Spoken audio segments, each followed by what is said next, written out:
de 3 a 9.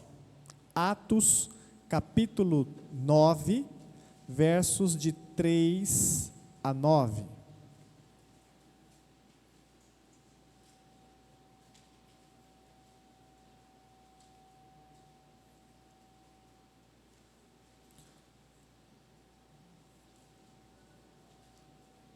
Atos dos Apóstolos, capítulo 9, versos de 3 a 9.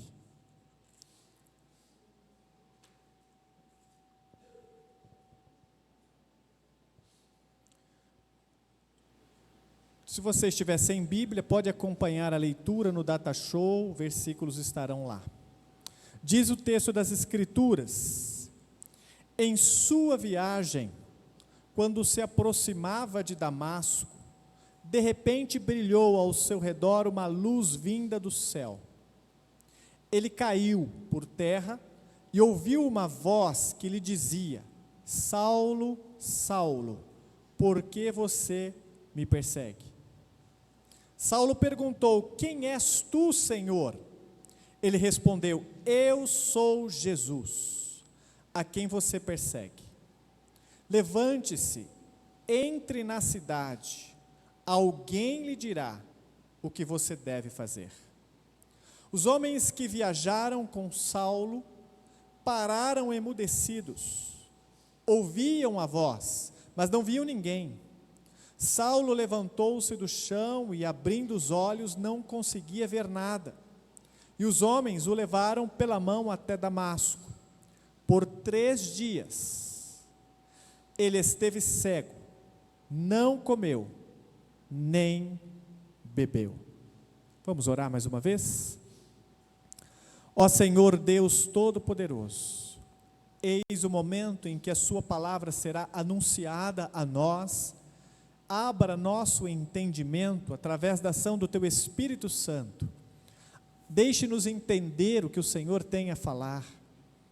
E mais do que isso, que esta palavra possa penetrar profundamente em nossas almas e levar-nos à obediência, levar-nos, ó Deus amado, a encontrarmos paz contigo. Precisamos do Senhor, somos nada sem ti. Então, em nome de Jesus Cristo, abençoe a sua palavra esta noite, falando ao nosso coração. Amém.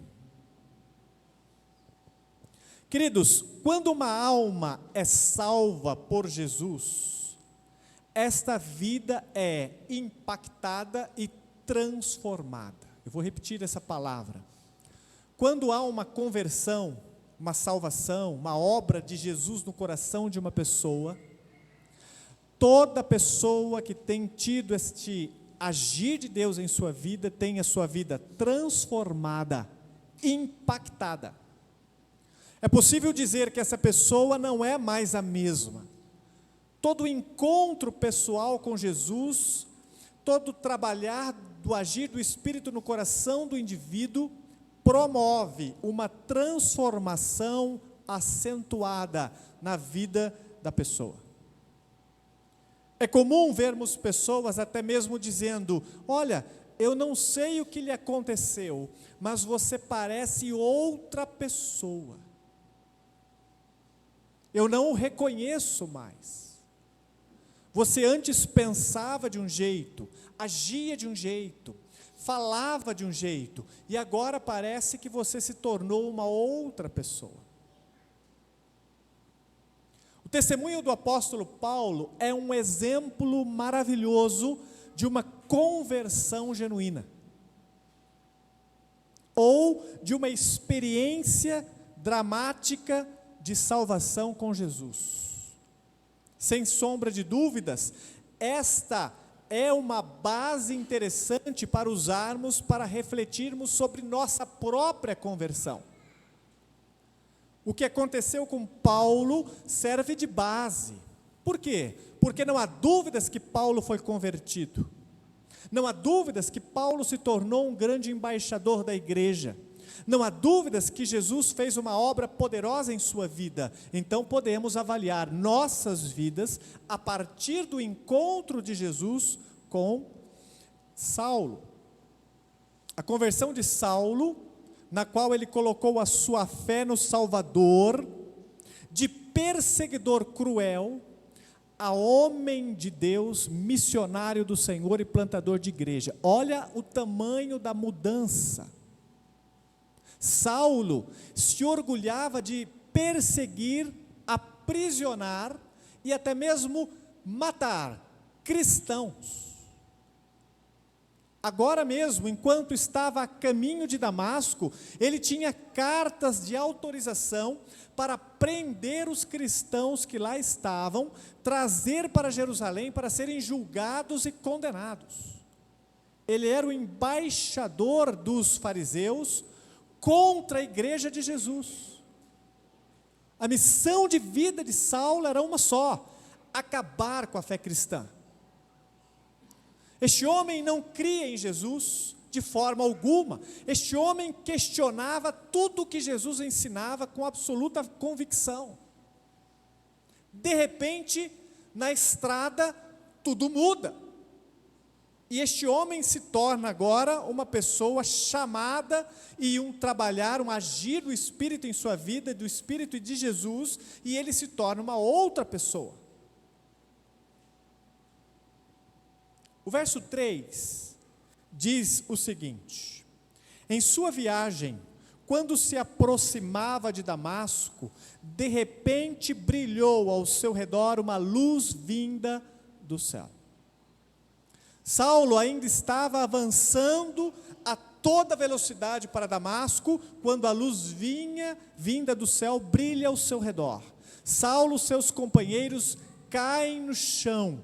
Olha, eu chamo a sua atenção para como ele mesmo relatou isso. Abra sua Bíblia em Atos 22, verso 6. Ele mesmo relata essa experiência.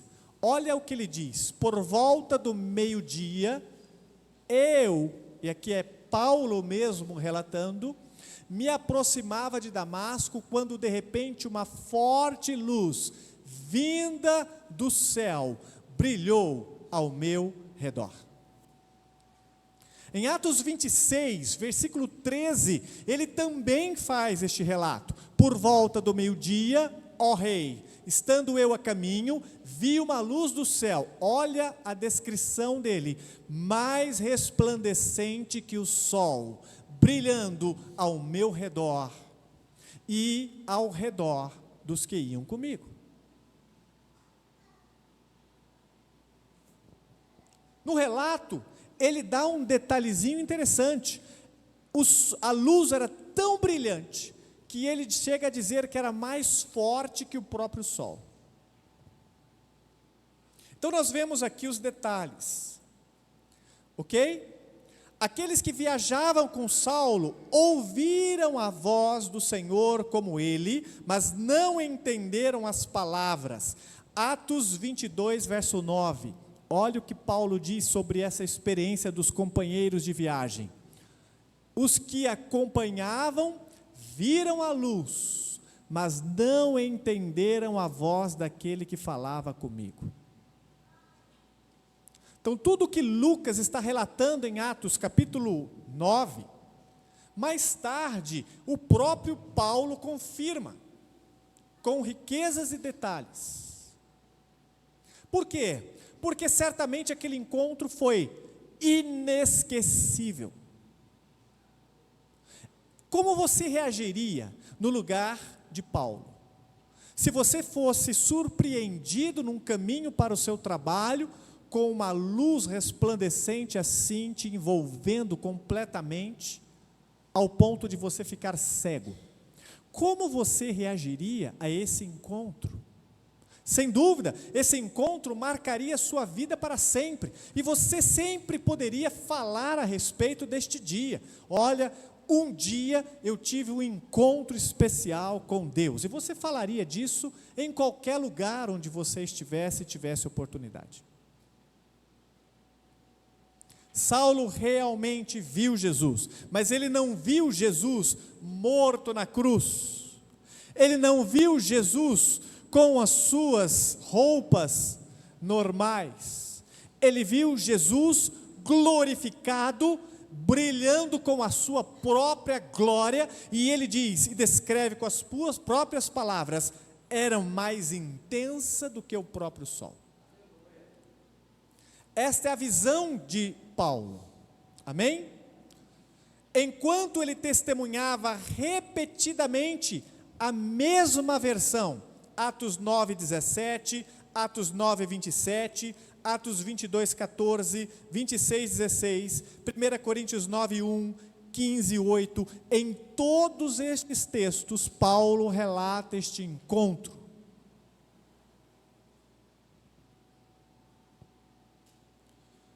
Embora não o faça de forma tão dramática assim, Deus sempre inicia um contato conosco, ou seja, não é necessário hoje que ele apareça desta forma, e ele não vai fazer isso com todos, mas ele sempre vem ao encontro daquele a quem ele quer salvar. Eu vou repetir, Deus sempre vem ao encontro daquele a quem ele quer salvar. João capítulo 6, verso 37, olha o que a Bíblia diz ali, 6:37, estou andando mais rápido ali que o Vinícius. Todo aquele que o Pai me der, virá a mim, e quem vier a mim, eu jamais rejeitarei. Diz ainda em João 6:44, ninguém pode vir a mim, se o Pai que me enviou não o atrair, e eu o ressuscitarei no último dia. Então, sim, Paulo foi atraído por Jesus. Todos os que se converteram foram atraídos por Jesus, incluindo eu e você que é convertido. E você que não é, Jesus está chamando você. Como é que você pode ter certeza? Porque você está ouvindo os seus convites. Ele está despertando o seu coração, a necessidade, o desejo. E você começa a aceitar os convites. O Espírito organizou soberanamente as circunstâncias que levaram, por exemplo, à conversão do eunuco etíope, em Atos 8:27. Ele estava indo embora de Jerusalém, e no meio do trajeto, Deus colocou um homem para se encontrar com ele no caminho. Olha que bonito foi ali. Ele se levantou e partiu. No caminho encontrou um eunuco etíope, um oficial importante encarregado de todos os tesouros de Candace, rainha dos etíopes. Esse homem viera a Jerusalém para adorar a Deus e, versículo seguinte, de volta para casa, sentado em sua carruagem, lia o livro do profeta Isaías. Continua. O Espírito disse a Filipe, aproxime-se dessa carruagem e acompanha. Continua. Então Filipe correu para a carruagem, ouviu o homem lendo o profeta de Isaías e lhe perguntou, o senhor entende o que está lendo? Resposta, como posso entender se alguém não me explicar? Assim convidou Filipe para subir e sentar-se ao seu lado. Continua. O eunuco estava lendo esta passagem da Escritura, ele foi levado como ovelha para o matadouro e como cordeiro mudo diante do tosqueador, ele não abriu a sua boca, ou seja, ele lia Isaías 53. Sua humilhação foi privado da justiça, quem pode falar dos seus descendentes, pois a sua vida foi tirada da terra? Continua, o eunuco perguntou, diga-me por favor, de quem o profeta está falando, de si mesmo, ou de si próprio, ou de um outro? Então Filipe, começando por aquela passagem da Escritura, anunciou-lhe as boas novas de Jesus. E olha o que aconteceu em seguida no verso 36. Prosseguindo pela estrada, chegaram a um lugar onde havia água, o eunuco disse, olha aqui a água que me impede de ser batizado. Sabe o que aconteceu naquele encontro, naquele momento? Jesus foi ao encontro daquele etíope, colocou Filipe no caminho dele, para lhe compartilhar o evangelho da graça, ele rendeu-se a Jesus, e foi batizado na mesma hora, e foi para casa convertido. Portanto, sim, Deus tem organizado encontros soberanos com Ele o tempo todo. Eu me lembro quando Ele organizou o meu encontro com Ele. Você se lembra quando você se encontrou com Jesus?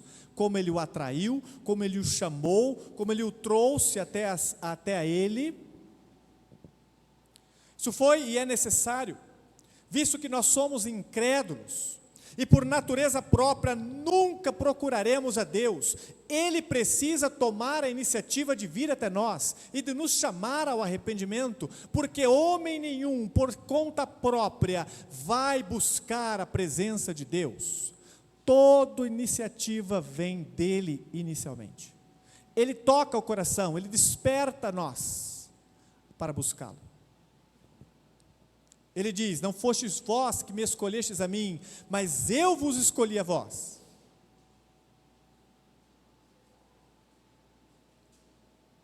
Quando Deus quer salvar uma alma, Ele faz contato. Ele está fazendo contato com você? Ele já tocou o seu coração? Ele já tem despertado e chamado você? Eu me lembro da passagem onde ele chama Samuel no templo, e ele não reconhecia a voz, várias vezes no meio da noite: Samuel, Samuel, até o momento em que o sacerdote o instrui: deve ser o Senhor. Quando você ouvir de novo, responda: eis-me aqui, Senhor. Voltando para o texto de Atos 9, agora o verso 4, olha que interessante, há uma convicção profunda na história de Saulo ou Paulo. Primeiro há um contato, um encontro preparado por Deus. Jesus vem ao seu encontro, e agora há um toque, um agir de Deus, um falar, uma convicção que lhe é dada. Diz o texto: ele caiu por terra, ouviu uma voz que lhe dizia: Saulo, Saulo, por que você me persegue? Note que Lucas é detalhista no relato. Ele diz que Jesus o chamou 2 vezes: Saulo, Saulo. Sabe por que eles usam essa expressão 2 vezes? Porque a intenção era realmente chamar a atenção de Saulo com forte ênfase.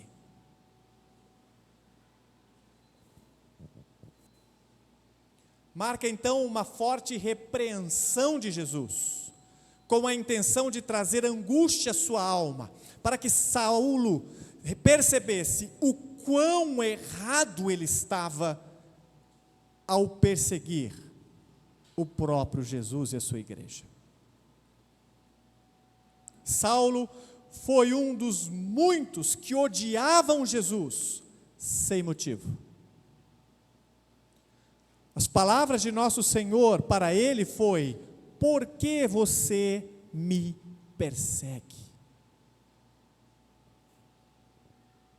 Aqui há um detalhe interessante. Jesus já havia morrido, ressuscitado, e agora ele já não estava mais entre nós, havia subido, ascendido aos céus.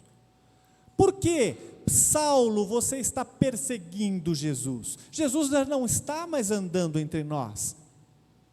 Porque que Jesus estava dizendo? Quando você persegue a um cristão, por menor que ele seja, é a mim que tu persegues. Há uma conexão profunda entre o próprio Jesus e a sua igreja, e ele está revelando isso a Saulo, logo ali, dizendo a ele: você não está fazendo nada contra alguém, um estranho qualquer, você está perseguindo a mim. Portanto, me leva a pensar, todas as vezes que eu ou você levanta a voz para falar mal da igreja de Cristo, sabe de quem você está falando? Do próprio Cristo.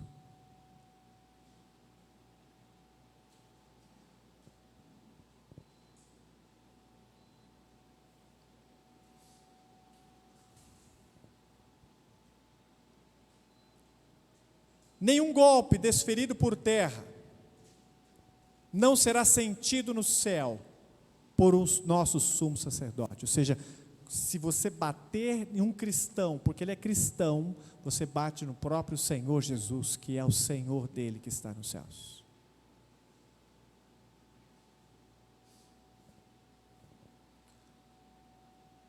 Ao perseguir cristãos, Saulo estava infligindo golpes diretamente no seu Senhor Jesus Cristo. Ele foi tão violento com os cristãos, e agora violentamente confrontado por Jesus. Tinha que ser assim. Aqueles que vão para o inferno, o fazem em última análise, por causa de sua rejeição de Cristo. Porque não ouvem a voz do Senhor na boca dos seus escolhidos, nem reconhecem a voz do Senhor dentro da igreja. Não estou dizendo que a igreja prega sempre certo, e nem que todos os pastores estão certos, e nem que todas as igrejas pregam a verdade, mas ela está lá, no meio do povo de Deus. E ela ainda tem sido pregada em muitos púlpitos, no Brasil e no mundo. Mesmo que haja muitos falsos pastores e pregadores por aí, disseminando confusão e heresias, ainda há verdade no meio do povo de Deus. Amém? E a mensagem do Evangelho ainda pode ser entendida e buscada. Mesmo aqueles que não perseguem os cristãos, mas simplesmente vivem separados de Jesus Cristo, são tão intensamente culpados dos mesmos crimes que Saulo, porque não estão rejeitando uma igreja, ou um pregador, ou um púlpito, ou uma mensagem, estão rejeitando ao próprio Cristo. Quando eu ouço pessoas dizendo coisas do tipo, eu quero Jesus, mas não quero igreja, não entende o que estão fazendo. Ou quando dizem, eu acredito na palavra, mas não creio nos pastores, não entendem o que estão dizendo.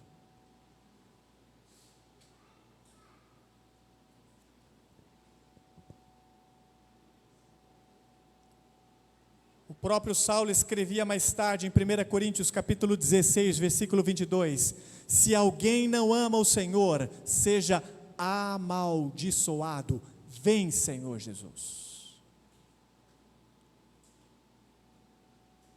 Olha só, antes perseguidor, matador de cristãos, agora ele é capaz de dizer, se alguém não ama o Senhor Jesus, que ele seja maldito. Olha a mudança. Olha a transformação. Jesus disse que o Espírito Santo convenceria os homens do pecado, porque não creem nele. João 16, verso 9. Qual é o verdadeiro pecado deste mundo? Rejeitar o Salvador, não crer. Todos os restos, ou todos os outros pecados, em decorrência de rejeitar a Cristo. As pessoas dizem isso, elas mesmas reconhecem. Quando você pergunta às pessoas, por que o mundo está como está agora? Tanto ódio, tanta discriminação, tanta bagunça, tanta coisa invertida e errada. Você ouve as pessoas dizendo, falta Deus no coração das pessoas. Falta amor.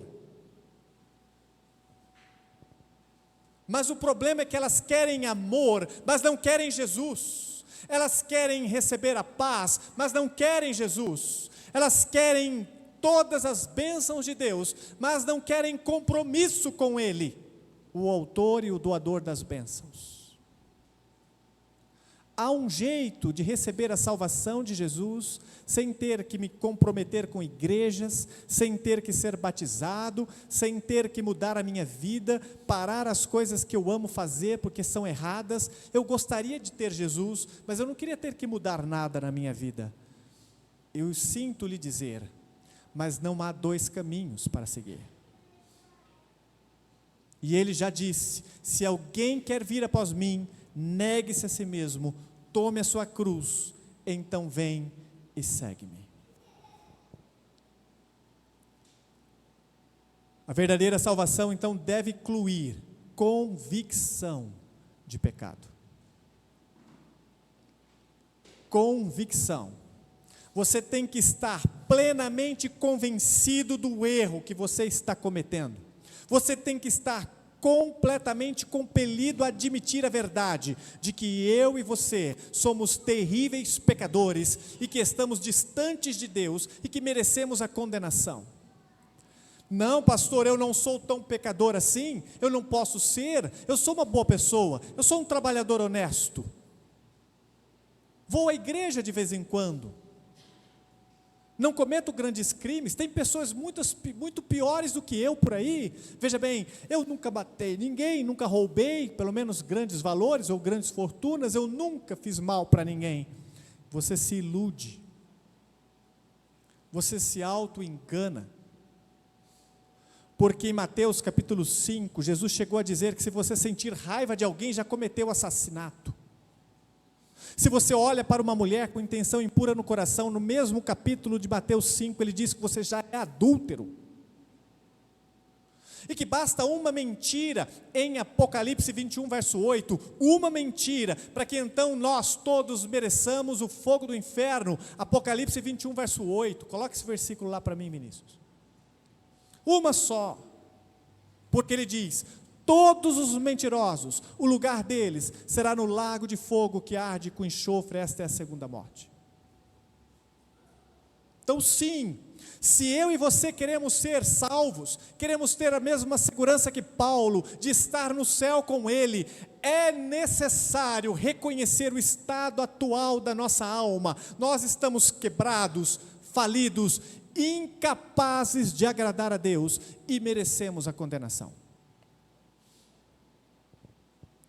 Saulo não estava neste ponto, Jesus precisava levá-lo a este ponto, por isso o encontro dramático, por isso ele diz: por que me persegues? Para que ele entenda de uma forma clara a besteira enorme que ele estava fazendo.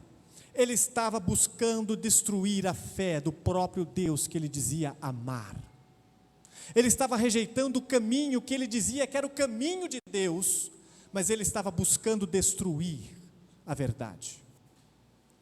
Paulo tinha então ser duramente impactado. Jesus precisava mostrar a ele que você está errado, Paulo. Você não pode continuar fazendo o que está fazendo e ainda achar que está servindo a Deus. Agora note bem, Paulo conhecia detalhadamente todas as afirmações dos cristãos. Eles afirmavam que Jesus era o Messias. Por isso Paulo os odiava.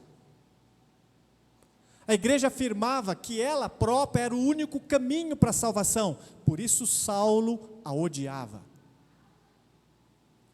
A igreja ensinava a necessidade de arrependimento e fé em Jesus para a salvação. Por isso Paulo a perseguia. E agora ele se dobra diante de Jesus e reconhece: meu Deus, eu estou perseguindo a verdade, eu estou lutando contra o próprio Deus verdadeiro, eu estou tentando destruir aquele Deus maravilhoso que eu amo. Então sim, de fato não há dúvida, Jesus o confrontou poderosamente e o levou a uma convicção esmagadora de pecado. Irmãos, infelizmente é o que nos falta.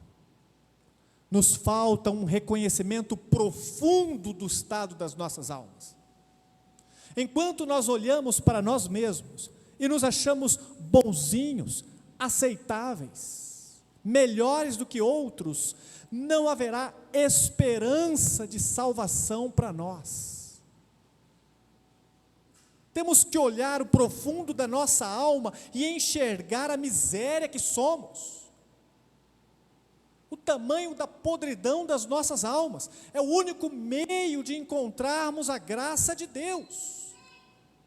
Mas o que nós vemos por aí? Pessoas se autoafirmando, se autoprojetando, promovendo, falando de suas virtudes e de suas coisas maravilhosas e feitos grandiosos, se orgulhando da vida que têm, incapazes de reconhecer o estado de suas próprias almas. Não há salvação para quem vive e pensa assim.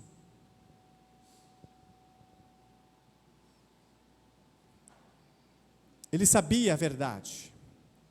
Aqui ele foi totalmente esmagado até virar pó.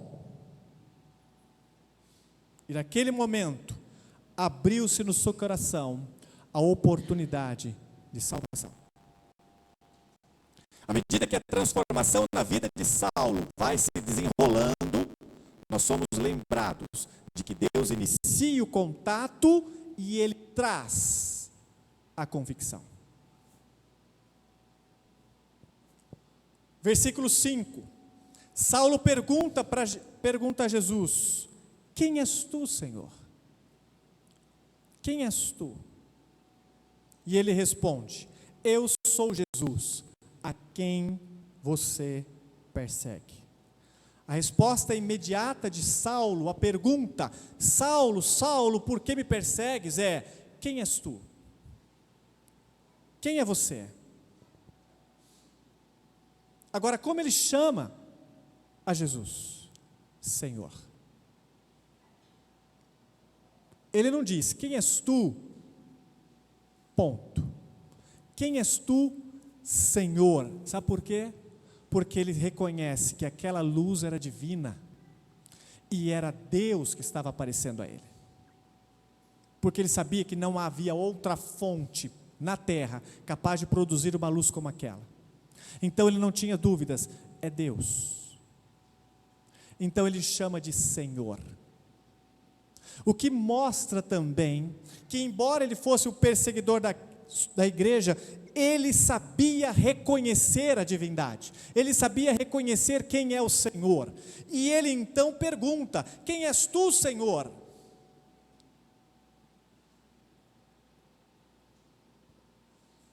Não é difícil acreditar que ele já sabia a resposta, ele só precisava de uma confirmação, mas eu penso que ele já tinha a resposta. Seu pior pesadelo, inimaginável, estava acontecendo naquele exato momento. Você já parou para pensar quão foi difícil para Saulo ouvir a resposta: eu sou Jesus, a quem tu persegues? Você faz ideia? Saulo viveu a sua vida inteira servindo a Deus, orando, lendo a Bíblia, estudando o Antigo Testamento, praticando a lei, jejuando, dando esmolas, fazendo caridade, pregando nas sinagogas, horas e horas de estudos das Escrituras. E agora ele descobre que o que ele está fazendo é matando própria fé no Deus que ele viveu a vida inteira servindo. Quando Saulo ouviu as palavras: eu sou Jesus em quem tu persegues, ou a quem tu persegue, a luz da verdade foi confirmada na sua alma, e o Evangelho se tornou algo agora totalmente aberto para ele. Ele o rejeitava, mas agora ele queria esse Evangelho. Espera aí, então eu estou errado? Espera aí, então a verdade que eu perseguia, ou a mentira que eu achava que estava destruindo, é a verdade? Então o nome que eu rejeitei a vida toda, ou que eu evitava falar porque eu achava que era imundo ou amaldiçoado, é o nome do verdadeiro caminho para o céu?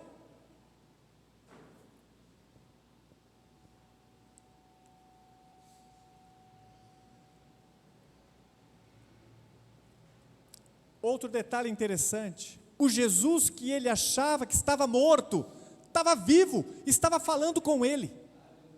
Já parou para pensar nisso? Ele dizia: Jesus não ressuscitou coisa nenhuma, vocês estão inventando uma mentira, e de repente Jesus está falando com ele na estrada.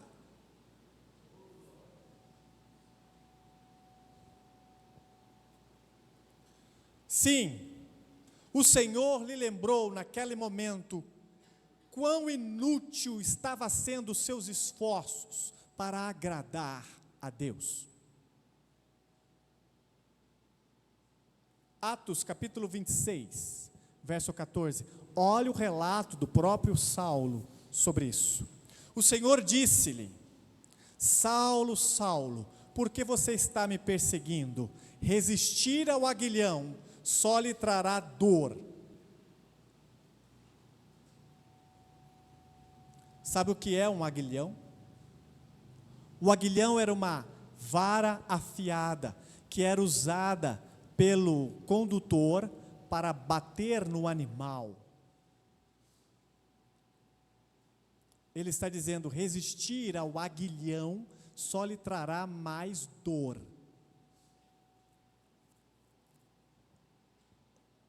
Paulo, não resista. É isso que ele está dizendo. Não resista ao Evangelho, não resista a mim. Não continue dizendo não em seu coração, não continue lutando contra a verdade, se quebrante pelo arrependimento, e então você será plenamente curado, e sua alma encontrará a paz que procura. Em Filipenses capítulo 3, versos de 4 a 11, ele descreve essa mudança que acontece na sua mente. Ele diz: embora eu mesmo tivesse razões para ter tal confiança, se alguém pensa que tem razões para confiar na carne, eu mais ainda. Aí ele diz: circuncidado no 8º dia de vida, pertencente ao povo de Israel, da tribo de Benjamim, verdadeiro hebreu, quanto à lei fariseu, verso 6, quanto ao zelo perseguidor da igreja, quanto à justiça que há na lei, irrepreensível.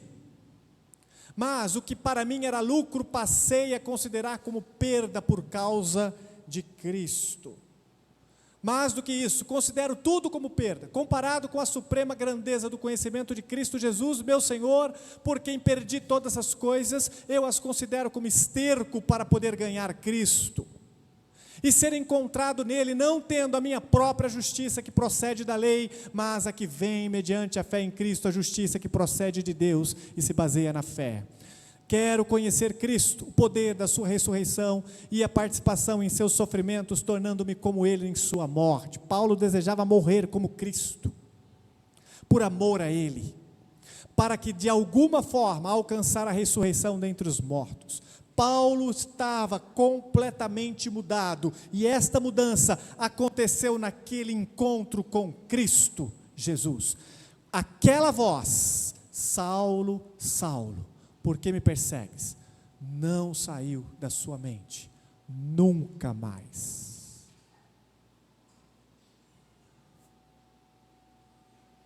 Então, a conversão milagrosa, sem envolvimento humano na sua ocorrência, é um exemplo da extensão do poder da graça salvadora e soberana.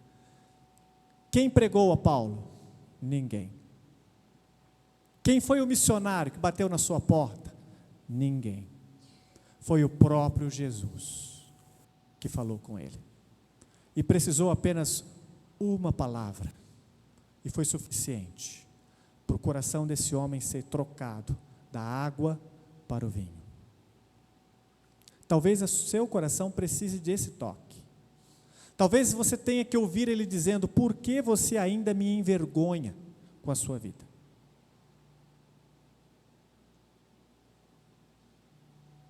Por que você ainda insiste em viver dias e dias sem estar comigo? Talvez você e eu ainda tenhamos que ouvir dele, ouvir mesmo: por que você ainda me rejeita? Aí nós vamos perguntar: mas Senhor, quando é que eu te rejeito? 7 horas aos domingos, você me rejeita. 9 horas aos domingos pela manhã, você me rejeita. Terças-feiras, 7h30, reunião de oração, você me rejeita. Todas as vezes que eu reúno a minha igreja para estar no meio dela, você me rejeita. Você não rejeita o culto, você não rejeita estar com os irmãos, você rejeita a Cristo, aquele que morreu por ti, aquele que deu a vida por você. A pergunta é: por quê? Porque está cansado? Porque trabalhou duro? Ele trabalhou muito mais que você, cansou muito mais que você. Talvez tenhamos que ouvir de Jesus e dos seus lábios, ele dizendo: por que me envergonhas no trabalho? Porque insiste em viver como se não fosse cristão, vestindo roupas de uma pessoa que não é cristã, falando com uma pessoa que não é cristã, pensando com uma pessoa que não é cristã, agindo com seus amigos como se não conhecesse a Jesus? Por que ainda se envergonhas do meu nome? Por que ainda não admites que é cristão? Por que ainda não me honra na sua vida? Por que eu ainda não sou a pessoa mais importante no seu coração? Aí então nós vamos para Atos capítulo 9, versos de 6 a 8, e nós vemos a consagração deste homem. Levante-se, entre na cidade, diz a voz de Jesus, alguém dirá a você o que você deve fazer. Os homens que viajavam com Paulo pararam emudecidos, ouviram a voz, mas não viam ninguém. Saulo levantou-se do chão e, abrindo os olhos, não conseguia ver nada, e os homens o levaram pela mão até Damasco. Como é que sabemos que Paulo se converteu? Como é que sabemos que a sua conversão foi imediata ali, agora? Atos 22, verso 10, palavras do próprio Saulo. Assim perguntei, que devo fazer, Senhor? Disse o Senhor, levante-se, entre em Damasco, onde lhe será dito o que você deve fazer. Note bem, ele virou para Jesus, a quem ele perseguia, e ele diz, me dê a ordem, e eu farei. Me dê a ordem, e eu obedecerei. E Jesus deu a ordem, entra em Damasco, e você saberá lá o que você deve fazer. O que ele fez? Levantou-se, entrou com ajuda em Damasco, e esperou lá, pela direção do Senhor. Esse homem se converteu na estrada? Sem dúvida. Como é que sabemos disso? Porque ele se rendeu e se submeteu completamente ao Senhor. Jesus, naquele encontro, se tornou o dono da sua vida.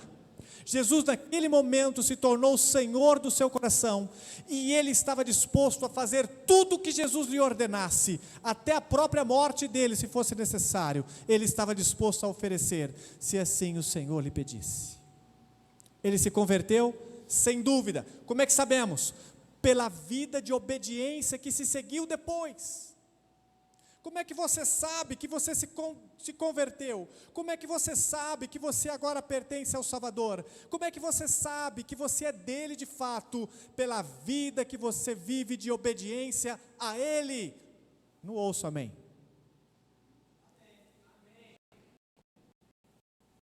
Será que alguns vão dizer misericórdia, Senhor? Por quê? Porque não vivem em obediência. Romanos capítulo 10, versos 9 e 10. Olha o que Paulo escreve. Ele diz, se você confessar com a sua boca que Jesus é Senhor, e crer em seu coração que Deus o ressuscitou dentre os mortos, será salvo. Preste atenção, tudo isso aconteceu com ele. Ele realmente, volta no 9, ele realmente confessou ali na estrada em Damasco que ele é Senhor. Ele chamou Jesus de Senhor na estrada em Damasco. Ele ouviu a voz e não tinha dúvida, ele ressuscitou dos mortos, está vivo, falou comigo, eu creio nele. Então sim, Jesus diz ali claramente que Paulo está salvo. Versículo 10, pois com a boca ou com o coração se crê para a justiça, mas com a boca se confessa para a salvação.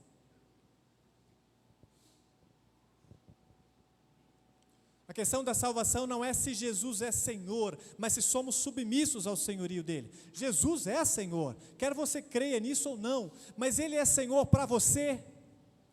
Ele manda na sua vida, ele pode alterar os seus planos a hora que bem quiser. Se ele lhe provar nas escrituras que o que você quer da sua vida está errado, você está disposto a mudar? Você abandonaria tudo se ele assim o pedisse?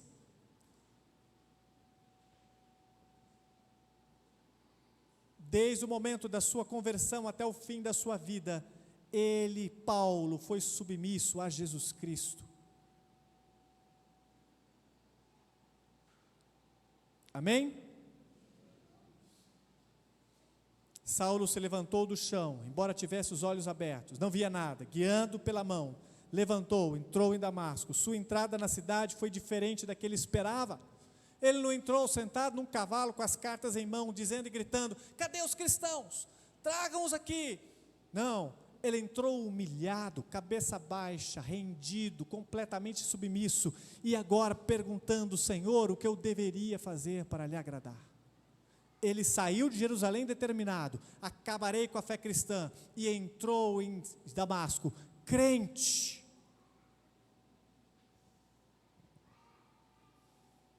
Deus conheceu Saulo, e ele foi convencido do seu pecado, confiando em Cristo como Senhor, se entregou a Deus, que o esmagou na estrada, e ele então agora se consagra totalmente ao Senhor.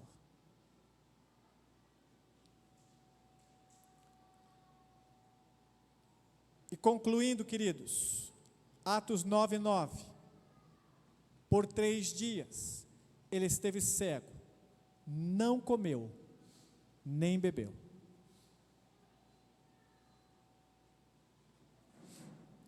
O que acontecia nesses 3 dias em que Paulo estava deitado na cama, rejeitando a comida e a bebida? O que passava em sua mente? O que refletia ao longo das 72 horas que se passaram? Talvez ele não tenha nem conseguido dormir. Uma coisa é certa: naquelas horas que se seguiram, enquanto ele estava aguardando pela direção de Deus, ele esteve revivendo a sua experiência com Jesus em sua memória.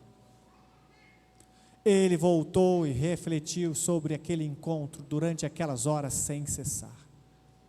Por que ele rejeita a comida e a bebida? Porque ele não tem outra fome a não ser entender o que está acontecendo. A maior necessidade do seu coração é ajustar as coisas. A conversão desajusta as nossas vidas, porque você tem um plano traçado para a sua vida. Jesus vem e diz: tudo isso aí que você traçou, joga fora. Nessas 72 horas, Paulo refletia sobre tudo o que ele precisava mudar na sua vida e deixar. Nessas 72 horas, Paulo pensava em tudo que ele havia construído e que agora ele estava tendo que rejeitar e abandonar.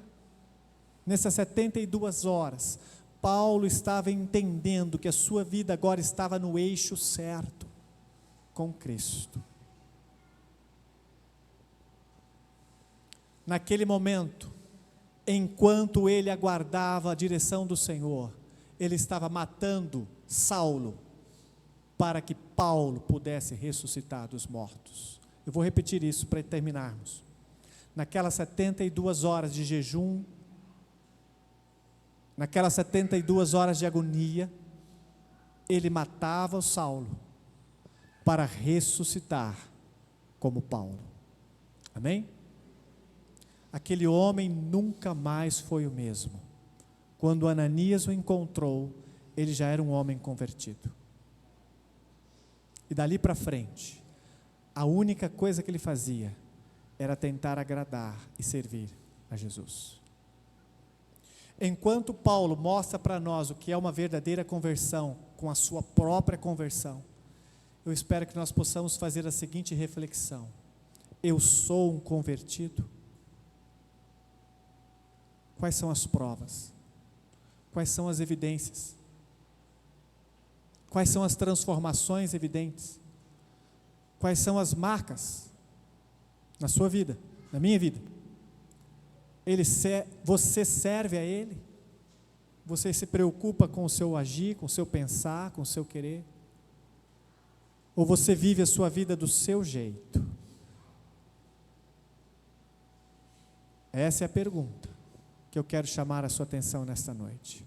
Se você quer ter a sua entrada garantida no céu, você precisa se encontrar com Jesus essa noite e dizer a Ele: Senhor, eu entrego a minha vida a Ti. Ela não é mais minha, ela não é mais da minha família, ela não é mais para ganhar dinheiro, fazer fortuna e comprar uma casa e construir algo, ela é totalmente dedicada ao Senhor a partir de agora. Se você fizer isso hoje, a Bíblia diz que a salvação entrará no seu coração, perdoará os seus pecados e lhe dará vida eterna. Vamos orar? Feche os olhos, curva a sua cabeça.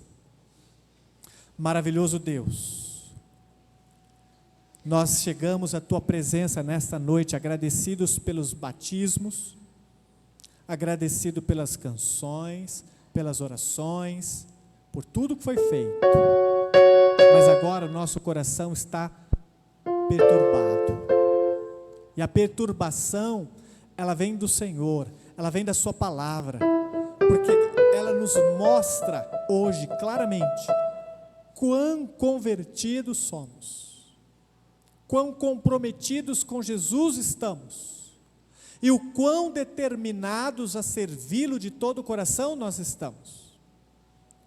E precisamos, ó Deus, nesse ponto, reconhecer como Saulo, reconhecer como aquele homem que foi encontrado por Ti na estrada de Damasco, que nós estamos andando na direção errada, pelos propósitos e motivos errados. Estamos na estrada do mundo, tentando ganhar as coisas deste mundo, tentando construir uma vida neste mundo, e Jesus está a nos chamar e dizer: por que está desperdiçando a sua vida? Estou às portas, estou retornando, estou voltando, quero encontrar fé em Ti, quero encontrar consagração e santificação de vida. Então, em nome de Jesus, quebranta o nosso coração esta noite aqui, neste lugar. Fale conosco, chama-nos pelo nome, e em nome de Jesus, que nós possamos responder como Saulo: Senhor, o que queres que nós façamos? Nós oramos em nome de Jesus.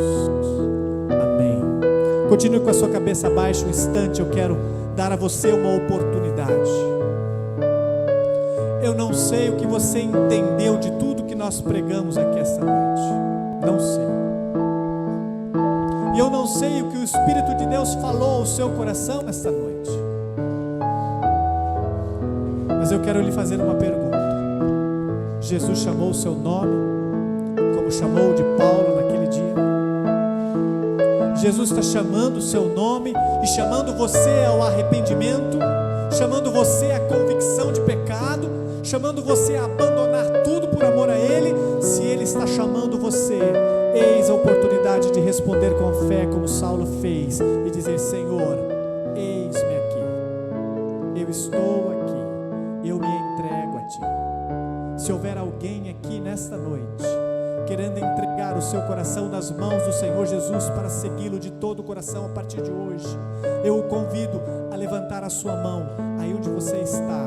Eu quero orar por você. Há alguém?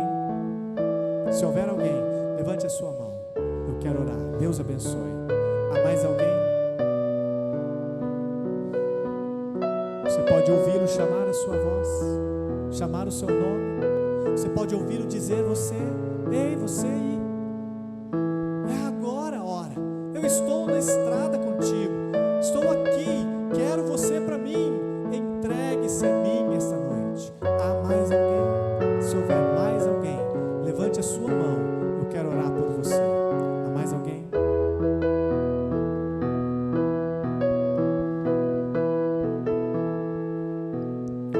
Quero fazer um último apelo agora aos irmãos em Cristo, convertidos, que já tiveram passado. Talvez o Senhor esteja olhando para ti esta noite na estrada da sua vida, neste momento decisivo, e Ele está dizendo para ti, chamando o teu nome e dizendo para ti: é a hora, eu quero o seu coração inteiro para mim. Esta é a hora da sua consagração, esta é a hora de se render a mim totalmente. Você não tem feito isso até aqui, tem vivido a sua vida do seu jeito. Esta noite Ele está lhe chamando, como chamou Saulo na estrada de Damasco, e lhe dizendo: eu quero fazer da sua vida a minha vontade.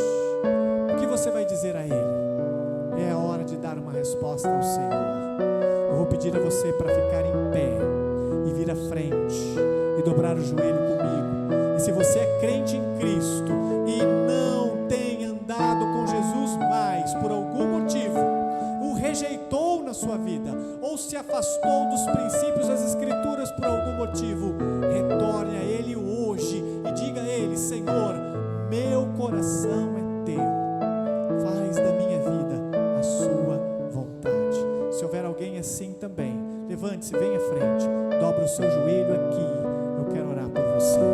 Alguém?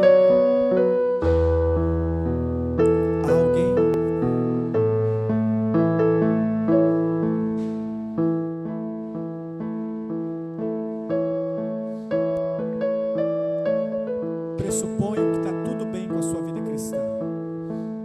Pressuponho que Jesus está contigo, te dirigindo você. Amém? Que bom. Graças a Deus. Ganharemos Pauline amanhã para Cristo. Porque estamos afinados com Deus. Não há nada do que nos arrepender. Está chamando o seu nome? Não rejeite. Nós vamos orar. Vamos orar?